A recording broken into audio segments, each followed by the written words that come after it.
Dalam asuhan Nabi Adam, Sayyid Anwar melanggar pantangan dengan meminum air kehidupan yang membuat hidupnya abadi. Mengetahui itu, Nabi Adam marah lalu mengusir Sayyid Anwar. Sayyid Anwar sangat kecewa dengan sang kakek lalu pergi berkelana.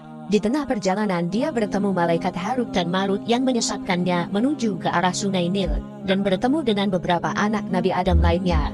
Dengan sang paman, Sayyid Anwar belajar ilmu melihat masa depan atau semacam ilmu laduni dan berbagai ilmu hebat lain.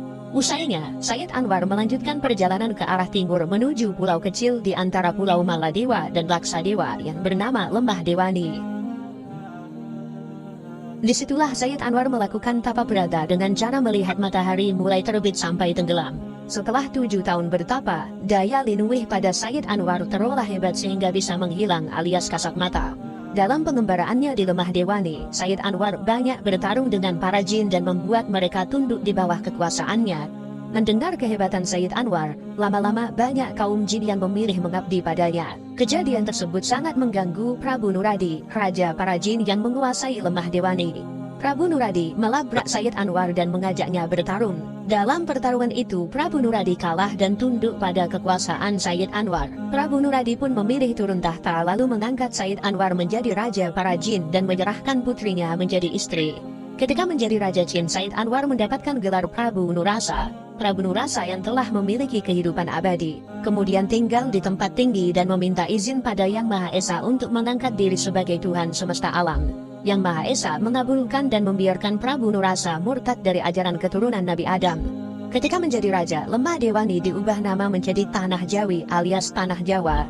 Dari Prabu Nurasa, lahirlah keturunan-keturunannya yang kemudian menjadi para dewa mulai dari Batara Guru sampai raja-raja di Tanah Jawa. Di lain pihak, Sayyid Anwas yang besar dalam asuhan Nabi Adam, keturunannya kemudian menjadi manusia-manusia terpilih mulai dari Nabi Idris, Nabi Ibrahim, Nabi Musa, Aisyah sampai Nabi Muhammad. Keturunan Sayyid Anwas juga menumbuhkan suku-suku bangsa superior seperti bangsa Israel, bangsa Arab, bangsa Arya dan bangsa-bangsa besar lainnya.